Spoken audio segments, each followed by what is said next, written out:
જય હિન્દ વિદ્યાર્થી મિત્રો. તો કેમ છો બધા વિદ્યાર્થી મિત્રો? હોપ છો બધા મજામાં હશો. તો મિત્રો, ગઈકાલે આપણે એક દિવસ પહેલા જે રવિવારે લાઈવ કર્યું હતું એમાં પણ ઘણી ખરી અગ્નિવીરની વાત કરી હતી. રિઝલ્ટ આવી ગયું છે એ રિગાર્ડિંગ એટલે એને લગતા ઘણા બધા વિદ્યાર્થીઓના જે છે એ સવાલો જે છે એ હજુ બી પેન્ડિંગ છે. અને એ પછી મેં કમેન્ટ સેક્શને વાંચી હતી અને મને એટલા કોલ અને એટલા અઢળક મેસેજ આવેલા છે. તો એમાં ઘણા પોઈન્ટની વાત કરવાની છે આપણે, બરાબર. ઘણા બધા હજી સવાલો જે છે એમાં જે બાકી એના જવાબો દેવાના બાકી છે. એન્ડ ઘણી બધી વસ્તુ એવી છે કે જે આપણે જાણવાની બાકી છે. જેમ કે રિઝલ્ટ જાહેર થઈ ગયું, વધારે માર્ક હતા વિદ્યાર્થીઓને છતાં પણ નામ નથી આવ્યું. તો આપણે એના વિશે જાણ્યું.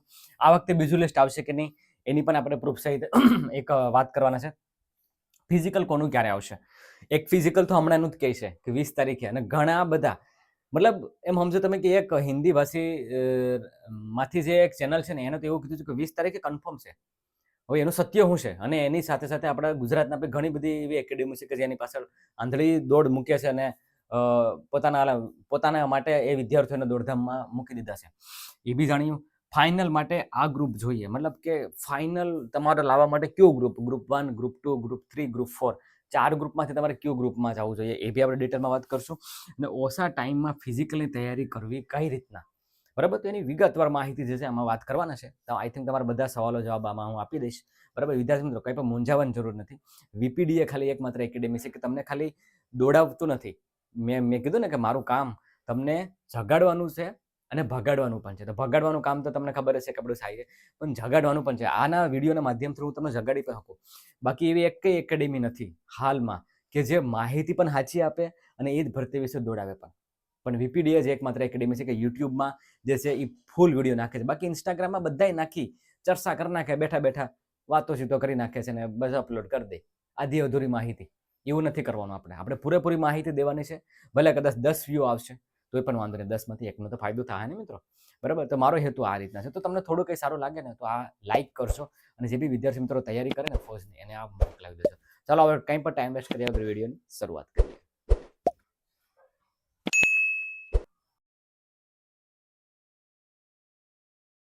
ઓકે વિદ્યાર્થી મિત્રો, તો ફર્સ્ટ ઓફ ઓલ આપણે જે વાત કરવાના છે ને, બરાબર, આપણે જે વાત કરવાના છે ને કે રિઝલ્ટ જાહેર, વધુ માર્ક હોવા છતાં પણ નામ જે છે એ નથી આવ્યું. તો મને 2-3 વિદ્યાર્થીઓના કોલ મેસેજ આવ્યા હતા કે સર અમારા માર્ક વધારે હતા, અમારે 30 ઉપર માર્ક હતા છતાં પણ અમારું લિસ્ટમાં જે નામ નથી, બરાબર. ને એ કે સર મારા એક વિદ્યાર્થીઓના મારા એક ફ્રેન્ડને 27 જ હતા ખાલી, તો એનું નામ છે. આનું સત્ય શું છે? દેખો, લાસ્ટ ટાઈમે ઘણા બધા સવાલ થતા હતા કે લાસ્ટ ટાઈમ એવું કહેવામાં આવતું હતું કે ભાઈ સર અમારા 35 ઉપર હતા છતાં પણ નામ નથી, મારો વિદ્યાર્થીનું 30નું નામ છે. અને સાથે સાથે એવું બી કહે કે મારે સર આ પોર્શન મારો ઇઝી રહ્યું તો મને આવડી ગયું હતું. દેખો, હું તમને એવું નથી કહેતો કે તમે અહીંયા ગલત હશો, તમે 100%. અગર જો તમે 30 શ્યોર હોય ને, બરાબર, 30 શ્યોર હોય તો તમે આરટીઆઈ કરી શકો. અને આરટીઆઈ માટે તમારે ઓનલાઈન પોર્ટલમાં આરટીઆઈની વેબસાઇટમાં જઈ, બરાબર, આરટીઆઈની વેબસાઇટમાં જઈ, બરાબર, અને ત્યાં ડિફેન્સનું ઓપ્શન સિલેક્ટ કરી, અને તમારે જાતે નથી કરવાની, તમારે ત્યાં કરાવવાની છે, બરાબર. તો ડિફેન્સનું ઓપ્શન સિલેક્ટ કરી અને તમારે આરટીઆઈ કરી નાખો તાકે તમને પરફેક્ટ માર્ક જાણવા મળી જાય. પણ હું તમને એક વાત સાચી કહું, બરાબર, મારી વાત સાંભળજો. એ જે સીટીઆઈ વાળો છે ને એને તુક્કા માર્યા હશે ને તો એ તુક્કા એને થોડા ખાસા પડી ગયા હશે ને તમારા નસીબમાં જે તુક્કા હશે ને તમારા હાસા નહીં પડ્યા હોય, એટલે તમારા માઇનસ થઈ ગયા હશે એટલે તમે 30ની નીચે વયા ગયા હશે ને, અને પ્લસ થઈ ગયા હશે એટલે 30 ઉપર વયા ગયા હશે. આવું થાય છતાં પણ તમને ડાઉટ હોય તો આરટીઆઈ કરી લો દોસ્ત, બરાબર. આ મારું તમને સજેશન છે, બરાબર. અને એના માટે જે છે તમારે કંઈ નથી કરવાનું. ત્યાં કોઈ પણ ઓથેન્ટિક કોઈ પણ તમારું કોમ્પ્યુટર વાળું હોય ને તો બસ ત્યાં જાઓ, નોલેજ વાળો હોય એને કયો એ કરાવી નાખશે, બરાબર. એટલે રિઝલ્ટ જાહેર થઈ ગયું અને તમને એ બી ખબર છે કે એઆરઓ જામનગર, એઆરઓ અમદાવાદમાં. તો અમદાવાદમાં તમને ખબર છે કે અપ્રોક્સિમેટલી કંઈક જીડીના કંઈક 7000 જેટલા છે અને એઆરઓ જામનગરના કંઈક 6000 ની આજુબાજુ છે. તો કમ્પેરેટિવલી અમદાવાદ એઆરઓનો જે વિદ્યાર્થી છે ને વધારે બિલ આવે છે, જામનગરના ઓછા છે, પણ છતાંય વેકેન્સી તો એટલી જ હશે. કેટલી વેકેન્સી હશે ખબર છે તમને? અપ્રોક્સિમેટલી 1000ની આજુબાજુ તો જીડીની હશે જ મારા મુતાબિક તો, બરાબર. આ વખતે બમ્પર ભરતી છે ભાઈ, બમ્પર ભરતી છે. આ મોકો જે છે એ બહુ બેસ્ટ છે. એટલે હું તો તમને એવું કહીશ કે તમે લિસ્ટમાં આવી જાય ને એટલે સમજી લો કે તમારું ફાઇનલ થઈ શકે અગર મેડિકલ થઈ ગયું તો. ઓકે, ચલો હવે આગળ વાત કરીએ. આનું કંઈ પણ તમારા આરટીઆઈ રિગાર્ડિંગ કંઈ સવાલ હોય ને તો મને કમેન્ટ સેક્શનમાં પૂછી દેજો, કાં તો પછી આ નંબર ઉપર વોટ્સએપ કરજો 9870 ઓકે. નેક્સ્ટ છે કે આ વખતે બીજું લિસ્ટનું છે આવશે કે નહીં, બરાબર. તો દેખો, જે બી વિદ્યાર્થીનું નથી આવ્યું ને તો બીજું લિસ્ટનું શું સત્ય છે સર? બીજું લિસ્ટનું શું સત્ય છે? દેખો, બીજું લિસ્ટનું હું તમને વાત કરતા પહેલા જરૂર એક વાત કરી દઉં કે આર્મીની અંદર જેટલો બી વર્ષોનો મારો અનુભવ છે ને મિત્રો, બરાબર, એટલા વર્ષોથી હું ભરતી મેં કરી બી છે, એટલી કરાવી પછી. અને જેટલું બી વેબસાઇટ, આઈ થિંક મેં જેટલી વેબસાઇટ ખોલીને, હું એવું નથી કહેતો કે કોઈ ને એટલી ખોલી જાય, પણ નથી ખોલી, એટલી કોઈ નહીં ખોલી હોય ભાઈ, બરાબર. અને એટલી માહિતી છે ને એના આધારે હું કહું છું કે ક્યારેય પણ એવું નથી થયું કે લિસ્ટ ક્યારેય પણ બીજું ત્રીજું બહાર પાડવું પડે, સિવાય કે ગયા વર્ષની કરતા. હવે એ ત્યારે એવું હું કામ થયું હતું, જે હું તમને કહું. ત્યારે એવું એ માટે થયું હતું કે વેકન્સી જેને ડિક્લેર કરી હતી ને એનાથી વધારે ભરવાની, પછી જે ઉપર જે કેન્દ્ર લેવલમાં જે ડિસાઇડ થયું ને કે એ પછી જે વેકેન્સી જે છે એ પહેલી વાર જે છે એ વધી, વચ્ચેથી વધી, એટલે હરેક એઆરઓમાં જે છે એ વેકેન્સી વધવામાં આવી હતી. એટલે એના લીધે પહેલી વાર આવું થયું હતું કે એના લીધે વચ્ચેથી વેકેન્સી વધવાના લીધે જે લિસ્ટ જે છે એ બીજું ત્રીજું બહાર પાડવું પડ્યું, બરાબર, બહાર પાડવું પડ્યું. કેમ કે અગ્નિવીરને એ લોકો પ્રોત્સાહન આપવા માંગે છે, અગ્નિવીરની વેકેન્સી વધારવા માંગે છે, બરાબર, તે એટલા માટે થયું છે. હવે બીજું લિસ્ટ આ વખતે પડશે કે નહીં, હું તમને એક વાત સાચી કહું, મારા મુતાબિક બીજું લિસ્ટ જે છે ને આ વખતે નહીં પડે દોસ્ત, બરાબર. ખોટું નહીં લગાડતા, જેનું નામ નથી આવ્યું, જેનો વારો નથી આવ્યો, દોસ્ત મારું કામ તમને અહીંયા સત્ય કહેવાનું છે, નહીં કે ખોટી વસ્તુ કહેવાની, ખોટી માહિતી આપવાની, બરાબર. વીપીડીએ ઉપર જેટલી બી માહિતી આપું છું ને, હું કંઈક આધાર સોર્સના આધારે, અનુભવના આધારે કહું છું. મારું માનવું છે કે બીજું લિસ્ટ જે છે એ નહીં આવે. કેમ કે ઓલમોસ્ટ તમે જ વિચાર કરો, ઓલમોસ્ટ એઆરઓ જામનગરની વાત કરો તો ઓલમોસ્ટ 100,000 જેટલા તો એને ઓલરેડી જીડીમાં ખાલી પાસ કરી દીધા છે, અને અહીંયા કંઈક 7,000 જેટલા સમથિંગ એઆરઓમાં પાસ કરી દીધા છે જીડીના. ગઈ વખતે કેટલું લિસ્ટ મૂક્યું હતું ખબર છે? ગઈ વખતે મને યાદ છે, મેં પીડીએફ ખોલી હતી, જે એનો જે પેજ હોય ને મિત્રો, બરાબર, આ જે પેજ હોય ને, બરાબર, એમાં 1, 2 અને 3 લાઈન હોય ને, તમને ખબર છે?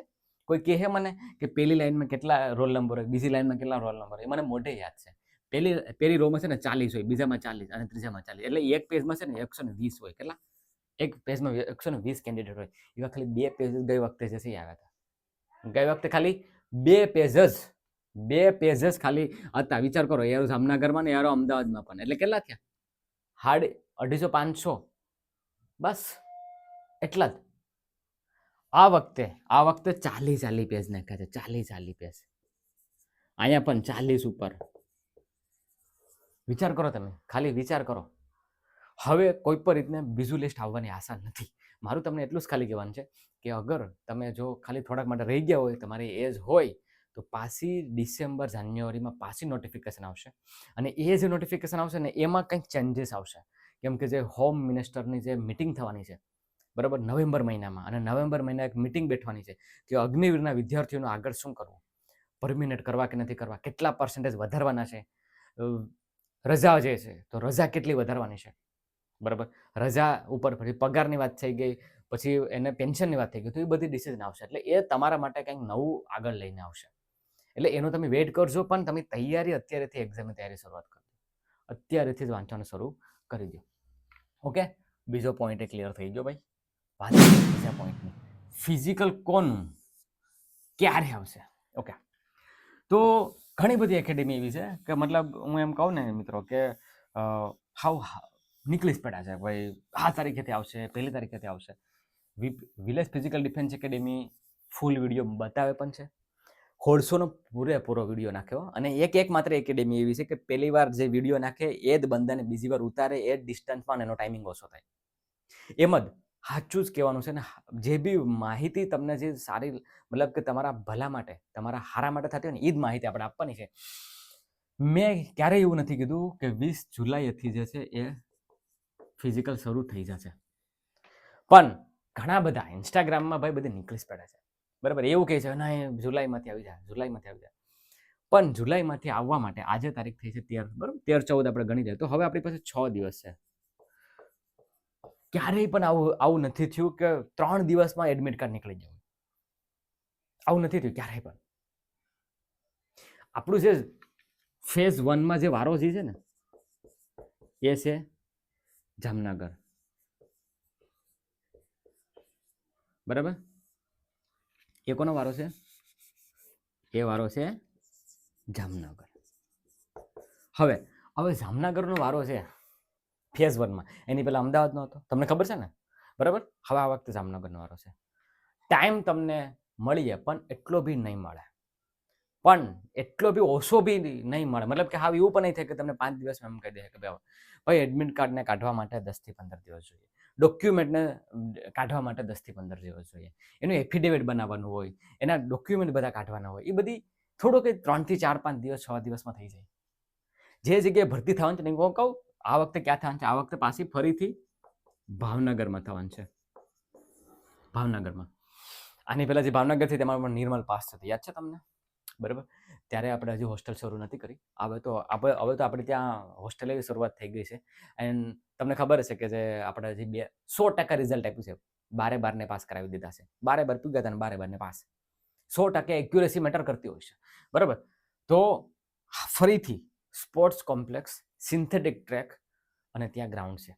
બરાબર, એટલે હવે તો ફિઝિકલ કોનું ક્યારે આવશે એ વાત કરીએ આપણે. ફિઝિકલ આપણું જે છે ને, મતલબ કે ફેઝ 1નું ગુજરાતમાં 2 ફેઝ છે, એક ફેઝ 1 ફેઝ 2. ફેઝ 2 અમદાવાદનું આવીએ તો ફેઝ 1નું જે છે ને એ મારા મુતાબિક, બરાબર, મારા મુતાબિક જે ગ્રાઉન્ડ જે છે ને મિત્રો, બરાબર, એ મને એવું લાગે છે, દેખો મને હાવ કંઈ ખબર જ નથી પડી ગયું નથી, બરાબર, અનુભવના આધારે કહું છું કે કાં તો ઓગસ્ટ એન્ડ કાં તો સપ્ટેમ્બર. મને સપ્ટેમ્બરમાં લાગી રહ્યું છે. બરાબર, કદાચ એની પહેલાં પણ આવી જાય. પછી મને પકડીને એવું નહીં કહેતા, કાન પકડીને કે સર તમે તો સપ્ટેમ્બર કહેતા હતા, ના તો ઓગસ્ટમાં આવી ગયું. આવી શકે, ઓગસ્ટના મિડલ પછી આવી શકે અને સપ્ટેમ્બરમાં પણ આવી શકે. બરાબર, એટલે મારું તમને ખાલી એટલું જ કહેવાનું છે કે તમે તૈયારી રાખજો દોસ્તો, તૈયારી ફૂલ રાખજો. બરાબર, કેમ કે ક્યારે હું થઈ જવાનું છે ને ખબર નથી. ફેઝ 1માં ટાઈમ એ લોકો વધીને કેટલો આપે ખબર છે? 45 થી 50 દિવસ ફેઝ 1માં. એટલે રિઝલ્ટ આજ આવ્યું, બરાબર, આપણે 15 દી આ જોડી દઈએ, મહિનો દિવસ, એટલે ઓગસ્ટ મિડલ પછી કાં તો સપ્ટેમ્બરમાં આપણું ફિઝિકલ જે આવી શકે. અને યસ, ભાવનગરમાં આવશે. હવે તો સર એઆરઓ અમદાવાદનું જે છે ને એ ડિસેમ્બરનું કહે છે. એઆરઓ અમદાવાદ, બરાબર, ડિસેમ્બરનું જે છે એ કહી રહ્યું છે. મતલબ કે ડિસેમ્બરમાં કહેવાનું રહે કે મતલબ છતાં એનું ટેન્ટેટિવ શેડ્યુલ હજી નથી આવ્યું, આવશે એટલે ખબર પડી જાય, પણ અપ્રોક્સિમેટલી ડિસેમ્બરમાં આવશે. ઠીક છે, આના લગતા તમારો કંઈ પણ સવાલ હોય ને કમેન્ટ સેક્શનમાં પૂછી લેજો. બસ તમારો આ ભાઈ તમને પૂરેપૂરી માહિતી આપવાની કોશિશ કરીએ, હજુ પણ કંઈ બાકી હોય તો. એના પછીના સવાલની વાત કરીએ. ફાઇનલ માટે આ ગ્રુપ જોઈએ, ભાઈ કયું ગ્રુપ જોઈએ? ચલો હાલો તમે જણાવો છો. તમારો કોઈ બી મિત્ર વર્તુળમાં કે જે આ વખતે ટ્રેનિંગમાં વયા ગયા છે, બરાબર, એન્ડ એને કયો ગ્રુપ હતું, હું કહું આપણા વિદ્યાર્થીઓ દેખો, આવું મારે કે મને આમ ખુશી બી થાય છે અને તમને ડિમોટિવેટ મારે નથી કરવા કે આપણે જેટલા બી વિદ્યાર્થી હતા ને એ બધાને જેટલા બી પાસ થયા ને એને કાં તો ગ્રુપ 1 કાં તો ગ્રુપ 2 જ હતું. ભાઈ ગ્રુપ 1 કાં તો ગ્રુપ 2 જ હતું, કોઈને ગ્રુપ 3 નહોતું, બધાને. એમાં 2 સુપર એક્સેલન્ટ માર્યું હતું અને કાં તો ગ્રુપ 1 કાં તો ગ્રુપ 2 હતું. તમારે કેટલી તૈયારી કરવી જોઈએ, બરાબર, કે આ ગ્રુપ માટે મિનિમમ મારે, જો હું તમને એક વાત કહું, હું તમને અહીંયા એક સાચી વાત એ કહીશ કે આ વખતે વેકેન્સી છે ને એ પ્રમાણે તમે ગ્રુપ 3 પણ કરી નાખ્યો ને, બરાબર.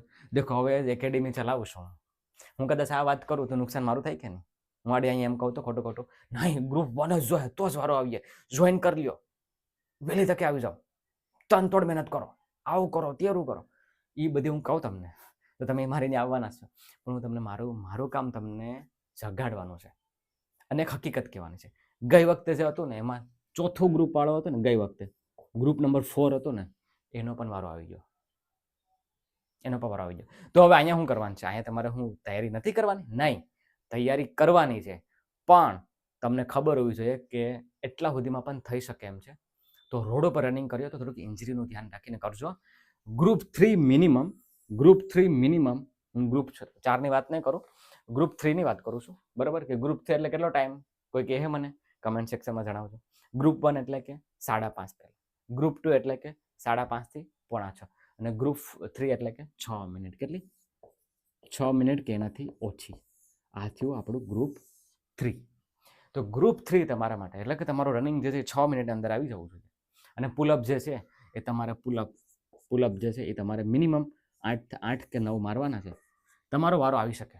અગર જો તમારે 35 ક્વેશ્ચન આજુબાજુ સાચા હોય ને તો હું તમને સેફ ઝોન કહું છું કે આટલામાં થઈ શકે, બરાબર.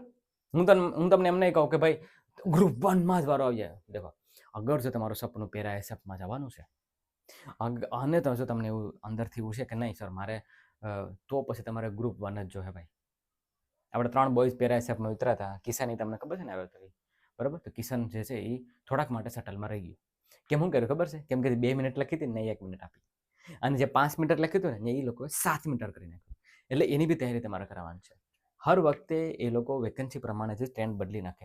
5 મીટરની શટલ કરવાની હોય ને એ 7 મીટર કરી નાખે. 2 મિનિટ આપતા હોય ને 1 મિનિટ કરી નાખે. એટલે વિદ્યાર્થી જે છે એ ત્યાં નીકળી જાય. એટલે કહેવાનો મતલબ એવું છે કે તમારે ગ્રુપ 3 થી મતલબ મારો ટાર્ગેટ એવો છે કે તમે 5 મિનિટમાં પૂરું કરો તાકે તમે ટીએનું ગ્રાઉન્ડ પાસ કરી શકો બરાબર. પણ અગર જો તમારી કન્ડિશન એવી છે, ઘરનું કામ કરતા હોય છે, મજબૂરી છે, રોડ ઉપર છે, ગ્રાઉન્ડ અવેલેબલ નથી, તો તમે ગ્રુપ 3ની વ્યવસ્થિત તૈયારી કરો. એના માટે હું તમને ડાયટ પ્લાન અને વર્કઆઉટ પ્લાનિંગ આ નંબર ઉપર આપી દઈશ બરાબર. આ નંબર ઉપર તમને ડાયટ પ્લાન વર્કઆઉટ પ્લાનિંગ એકદમ નજીવી ફીમાં જે છે. એનું કારણ છે કેમ કે ડાયટ પ્લાન બનાવવાની ફી લાગે, બાકી હું ફી નથી લેતો. તો એ જે છે એના ઉપર ડાયટ પ્લાન આપી દઈશ તમે અને વર્કઆઉટ પ્લાનિંગ આપી દઈશ. તમે ઘરે તૈયારી કરી ને તોય પણ તમે ગ્રુપ 3 મારી દેવો આરામથી. મારો જયપાલ જે હતો 2022-23 ભરતીમાં સુપર એક્સલ માર્યું હતું. ભાવનગર જ હતો, લે બોલો, ભાવનગર જ નાસી આર્ટિલરીમાં હતો. ઇન્જરી થઈ, બેક પેન થઈ તો એ ઘરે આવતો રહ્યો. કહેવાનો મતલબ એમ છે કે તમે ગ્રુપ 3 મિનિમમ એટલી તૈયારી રાખજો. હાવ ઓલા નહીં જતા રહેતા બરાબર. એટલે આ વાત હતી કે ફાઇનલ માટે તમારે એટલો સ્કોર જો હે 35 ક્વેશ્ચન આજુબાજુ સાચા હશે અને ગ્રુપ 3 હોય તો વાત બની જાય. બાકી તમારો ટાર્ગેટ જે છે એ ગ્રુપ 1 કાં તો ગ્રુપ 2 જ હોવો જોઈએ બરાબર. એનાથી નીચો તમારો ટાર્ગેટ હોવો ન જોઈએ. હવે last but not the least, ઓછા ટાઈમમાં ફિઝિકલની તૈયારી કઈ રીતના કરવી. માની લો કે હવે મહિનો, 1.5 મહિનો, 2 મહિના આપણી પાસે છે અને તમે એકેડેમી જોઈન નથી કરી શકતા. દેખો, જરૂરી નથી એક એકેડેમી ચલાવું છું છતાં પણ આ વસ્તુ કહું છું કે જરૂરી નથી કે તમારે એકેડેમી જોઈન કરવી. અગર જો તમારી અંદર જો માદો હોય ને અને તમારી અંદર જો જીદ જુજન હોય અને તમને જો નોલેજ હોય તો તમે ઘરે પણ તૈયારી જે છે એ કરી શકો ભાઈ. મેં ખુદ ગ્રાઉન્ડ પાસ કર્યું હતું 2016માં, લાલનસી ગ્રાઉન્ડ. 2016ની ભરતીમાં અગર જો કોઈ તમારા કાકા મામા હવે કોઈ ભરતી કરી હોય, તમારા મોટા ભાઈઓ કોઈ ભરતી કરે તો એને પૂછજો કે ત્યારે રિવર્સ દોડાવ્યા હતા ભાઈ. ને એમાં આપણે 9:30 વાગે ક્લાર્કની ભરતી કરી હતી. 9:30 વાગે રનિંગ પાસ કર્યું હતું ટોપ 10ની અંદર બરાબર. આઈ થિંક 6ઠ્ઠો કે 7મો હતો બરાબર. કહેવાનો મતલબ એમ છે કે મને નોલેજ હતું, સ્પોર્ટ્સમાં હતો, તો મને ખબર હતી કે મારે એકલાની તૈયારી કઈ રીતના કરવાની છે બરાબર. મને ખબર હતી કે મારે કેટલું દોડવાનું છે, રનિંગ માટે મારે શું કરવાનું છે બરાબર. કહેવાનો મતલબ એમ છે કે ત્યારે એટલો કોઈ નોલેજ નહોતો કે ભાઈ સાતી પજો હે તો સાતીમાં ઉડાડતી થાય બરાબર, કે ભાઈ વજન મેન્ટેન રાખવો જોઈએ. બસ દોડ દોડ દોડ દોડ એ જ વસ્તુ ખબર હતી, બાકી કંઈ ખબર નથી. બાકી ત્યારે મને બી શું કહેવાય કે જેમ હું તમને સમજાવ એમ કહું કે સમજાવ્યો હોત ને તો કદાચ હું પણ અત્યારે ન હોત. પણ ખેર હવે એ તો બીજી વસ્તુ છે. પણ ઓછા સમયની અંદર તમારે છે ને તૈયારી કોઈ ગાઈડન્સની અંદર, મારું એવું પર્સનલી માનવું છે કે તમે કોઈ બી ગાઈડન્સની અંદર તૈયારી કરો. એવું નથી કે એકેડેમીમાં જાઓ, તમે વિડીયોના માધ્યમથી, યુટ્યુબના માધ્યમથી, એના માધ્યમથી પણ તમે તૈયારી કરી શકો દોસ્તો બરાબર. એવું કાંઈ જરૂરી નથી. હા, પણ તમારું dedication and discipline and determination, 3D જોઈએ ભાઈ. 3D, એક તો ડેડિકેશન બરાબર, ડિટર્મિનેશન અને ડિસિપ્લિન બરાબર. હવે આમાં આ 3 વસ્તુ તમારી અંદર હોય ને, ડેડિકેશન, ડિટર્મિનેશન, ડિસિપ્લિન. એટલે કે ઉઠવું એટલે ઉઠવું ભાઈ, કોઈ બી હાલતમાં 4:30 વાગ્યાની અંદર ઉડવી જોઈએ એટલે ઉડવી જ જોઈએ. ડિટર્મિનેશન, બધી કામ સાઈડમાં મૂકી અને હું એ રનિંગમાં જ ફોકસ કરીશ, ડાયટમાં જ ફોકસ કરીશ. દોસ્તાર એમ કે હાલ નહીં ભાઈ રખડવા નહીં જાઓ બરાબર. અને ડેડિકેશન, સમર્પણ જો હે ભાઈ, ખંત ભર્યું સમર્પણ જો હે. આ 3D તમારી અંદર હોય ને તો તમે આરામથી જે છે ફિઝિકલ પાસ કરી શકો. ઠીક છે, આ તો તમારે જરૂર પડશે આની, પણ તમારે એક શેડ્યુલની પણ જરૂર પડી. એક પ્રોપર ઓછા સમયની અંદર કરવું હોય, 40-45 દિવસની અંદર જો તમારે ગ્રાઉન્ડ પાસ કરવું હોય ને તો મિત્રો એક છે ને સિસ્ટમેટિક વેથી એક શેડ્યુલ જોઈએ. તો પહેલાં તો ફર્સ્ટ ઓફ ઓલ તમારો ટાઈમ ચેક કરો. બરાબર. બીજું તમારું ટાઈમ એન્ડ પુલઅપ બરાબર. પહેલાં તો ટાઈમ અને પુલઅપ ચેક કરો. પછી એમ માની લો કે આપણી પાસે 40-45 દિવસ છે. અગર માની લો કે ટાઈમિંગ વધારે છે તો પછી એનો શેડ્યુલ આખો અલગ બને. તો તમારે લોંગ રનિંગ વીકમાં વધારી દેવાના છે. અગર તમારું વજન વધારે છે તો તમારે વેઇટ ઉપર થોડું કાર્ડિયો, થોડુંક એના ઉપર ફેટ લોસ ઉપર જવું પડે. અલગ અલગ વસ્તુ છે ભાઈ. મને એક ફોન આવ્યો હતો, સર મારો 95 કિલો વજન છે અને 1.75 હાઇટ છે. તો મેં કીધું તારે રનિંગની સાથે સાથે તારે વજને ઉતારવો પડીએ એટલે એ બી છે, એ બી ધ્યાન રાખવું પડે બરાબર, કે વજન પ્રમાણે કામ કરવું, વજન પ્રમાણે કામ. પછી ગ્રાઉન્ડ છે કે રોડ છે, દેખો કઈ ફરક નથી પડતો, ગ્રાઉન્ડ છે કે રોડ છે. હું હાસું તમને કહું મારી વાત, જે લાલન છે ગ્રાઉન્ડ મેં પાસ કર્યું હતું ને ત્યારે હું રોડ ઉપર જ દોડ્યો હતો મિત્રો, હાસું તમને કહું. અને અમારા ગામનો દરિયો છે તો દરિયે રનિંગ કરવા જતા બરાબર. તો એનો કઈ ફરક નથી પડતો. એક આ વસ્તુ તમારે પહેલા ચેક કરવાની છે. અને ચોથું, તમારી પાસે એક પ્રોપર વર્કઆઉટ પ્લાન હોવો છે, પ્રોપર પ્લાનિંગ વર્કઆઉટનું. અને પાંચમું ડાયટ. એટલી વસ્તુ તમારી પાસે વ્યવસ્થિત રીતના તમારે જે છે એ પેલા ભેગી કરવાની છે. ટાઈમ માપ લેવાનું છે, પુલઅપ જોઈ લેવાનું છે કે ભાઈ આપણે શોલ્ડરે નથી મજબૂત તો પુલઅપે કરવું પડે, ટાઈમે આપણો ખરાબ છે. પછી વજન પ્રમાણે કામ કરવાનું છે બરાબર, અને જમવાનું છે. એટલે એ ડાયટ આવી ગયું. પછી ગ્રાઉન્ડ હોય કે રોડ, પ્રોપર વર્કઆઉટ પ્લાનિંગ જોઈએ. અને લાસ્ટમાં, અને હા પ્રોપર પ્લાનિંગ, આ વર્કઆઉટની પ્લાનિંગની વાત કરી. અને ગ્રાઉન્ડ અને રોડ, તમારે રોડ ઉપર દોડતા હોય તો રોડ ઉપર વર્કઆઉટ કરવું પડે. ગ્રાઉન્ડ હોય તો કે અત્યારે ચોમાસાની સિઝન છે એટલે ગ્રાઉન્ડ તો બહુ મુશ્કેલ છે દોસ્તો. પણ કહેવાનો મતલબ એમ છે કે તમારે વ્યવસ્થિત આના ઉપર પ્લાનિંગ જોઈએ બરાબર. ઓછા ટાઈમમાં મેં તમને કહ્યું ને, ડેડિકેશન, ડિસિપ્લિન, ડિટર્મિનેશન, એનું ધ્યાન રાખી એટલી વસ્તુનું ધ્યાન રાખવાનું છે અને પ્રોપર ફોલો કરવાનું છે. હવે વીપીડીએ તમને આમાં કઈ રીતે મદદરૂપ થશે? દેખો મિત્રો, હું અહીં મારું પ્રમોશન કરવા નથી આવ્યો, તમને ચોખ્ખી વાત છે કહું. જે બી વિદ્યાર્થી મિત્રો કમેન્ટ કરીને મને ખાલી 2 કમેન્ટ એમ કરી દે ને કોઈ, બરાબર, કે સર અમારે વર્કઆઉટ પ્લાનિંગ જોઈએ ફ્રી ઓફ કોસ્ટ, તો હું યુટ્યુબમાં અહીંયા જ તમને જે છે એ વર્કઆઉટ પ્લાનિંગ બનાવી દઈશ બરાબર. બસ તમારે શું કરવાનું છે, એ 2 વિદ્યાર્થીઓને દિલથી લાઈક કરીને શેર કરો ધ્યાન છે. એટલું તો કર્યું ને તમારા ભાઈ માટે, આપણી એકેડેમી માટે બરાબર. તો હું અહીંયા જ તમારા માટે જે છે એ પ્રોપર મસ્તનું વર્કઆઉટ પ્લાનિંગ બનાવી દઈશ, કે જેને 8 મિનિટ આવતી હોય, 7 મિનિટ, 7.5 આવતી હોય, 7 આવતી હોય, 6 આવતી હોય બરાબર. એનું બેસ્ટ રીતના કોમ્બિનેશન એવું વર્કઆઉટ બનાવ, કેમ કે એમાં 2 મિનિટ લાગે યાર. તો એ હું જે છે વિચારવું પડે મારે, તો એ પ્રોપર વર્કઆઉટ પ્લાનિંગ જે છે હું બનાવી દઈશ. તો તમે ખાલી ફોલો કરી લો ઘરે રહીને તોય પતી જાય. અને જો તમારે ઇન્ડિવિજ્યુઅલી એકનું કે નહીં સર મારો વજન 100ની આજુબાજુ છે, 95 છે, સર મારી પાસે રોડ છે, ગ્રાઉન્ડ નથી, તો હું એ પ્રમાણે તમારે મને આ નંબર ઉપર સંપર્ક કરવાનો છે. એમાં હું તમને પર્સનલી વર્કઆઉટ પ્લાનિંગ અને ડાયટ પ્લાનિંગ બનાવીને મોકલી દઈશ એકદમ નજીવી ફીમાં, કે જે ડાયટ પ્લાન માટે મારે ડાયટિશિયનને આપવાનું હોય તો એ બનાવે બરાબર. એ એક વસ્તુ ખાલી તમને મારે કરવાની થાય. અને એ બી તમારે નથી કરવું, જો તમારે અહીંયા આવવું હોય તો તમારે બહુ વહેલી તકે સંપર્ક કરવો પડે, બાકી એડમિશન ક્લોઝ થઈ જાય. પછી મારે તમને એમ કહેવું પડે કે આઈ એમ વેરી સોરી દોસ્ત, જગ્યા નથી, ઓનલાઈન વર્કઆઉટ લઈ લો. તો એના માટે તમારે વહેલા સંપર્ક કરવો પડશે અને રજીસ્ટ્રેશન કરવું ફરજિયાત છે. બસ ઓકે મિત્રો, હોપ છો કે તમને આમના સવાલોના જવાબો જે છે એ મળી ગયા હશે. દોસ્ત ખાલી એટલું જ કહું છું, અગર ફૌજની વર્દી પહેરવી છે ને તો થોડો ફૌજી માઇન્ડ અને દિલથી પણ ફૌજી બનવું પડી, થોડું પાગલ બનવું પડી બરાબર. તો જે છે એ દોસ્તો થશે. બસ એટલું જ છે વિદ્યાર્થી મિત્રો. હોપ છો કે તમને વિડીયો સારો લાગ્યો હશે. સારો લાગ્યો હોય તો લાઇક, શેર, સબસ્ક્રાઈબ કરવાનું ભૂલતા નહીં. અને વીપીડીએને સપોર્ટ હંમેશા કરતા રહેજો બરાબર. એક વાત એ બી મારે કહેવાની છે કે યુટ્યુબમાં જે આપણો વિડીયો જે છે એ બહુ વિદ્યાર્થી મિત્રો ઓછા જોઈ છે. જે બી યુટ્યુબની જે આપણી જે ચેનલ છે ને વીપીડીએ ચેનલનો, એનો જે ગ્રોથ હજુ સુધી એટલો બધો થયો નથી, પણ થશે ને તો એનો જે બી કંઈ પણ મળશે ને રિટર્નમાં તો એ આપણા ફૌજી ભાઈઓ માટે રહેશે. આવું મેં આજથી 2 વર્ષ પહેલાં જાહેરાત કરી હતી કે 50% આપણા ફૌજી ભાઈઓ માટે અને 50% જે છે એ આપણી ચેનલને ઇન્ક્રીઝ કરવા માટે. કેમ કે તમને ખબર છે ને કે બહુ ટાઈમ લાગે, આમાં બહુ બધી વસ્તુ જોઈએ છે બરાબર. તો એટલું મેં આપણા ફૌજી, આપણા વીર જવાનો શહીદો કે જે કોઈ પણ હોય, બીએસએફ હોય, આસામ રાઇફલ હોય, આર્મી હોય, સીઆઈએસએફ હોય, જે બી જવાન શહીદ માટે આપણે જે છે એ ટ્રિબ્યુટ કરશું. તો આ વિડીયોને સ્પ્રેડ કરાવજો, આપણી ચેનલને સ્પ્રેડ કરાવડાવજો, તાકી જે છે એ આગળ બી બીજાને ફાયદો થઈ શકે. તો બસ એટલું છે વિદ્યાર્થી મિત્રો. હું અલ્પેશ રજા લઉં છું. સારું લાગ્યું હોય તો લાઈક કરવાનું ભૂલતા નહીં. તો મળીએ પાછા નેક્સ્ટ વિડીયોમાં. જય હિન્દ.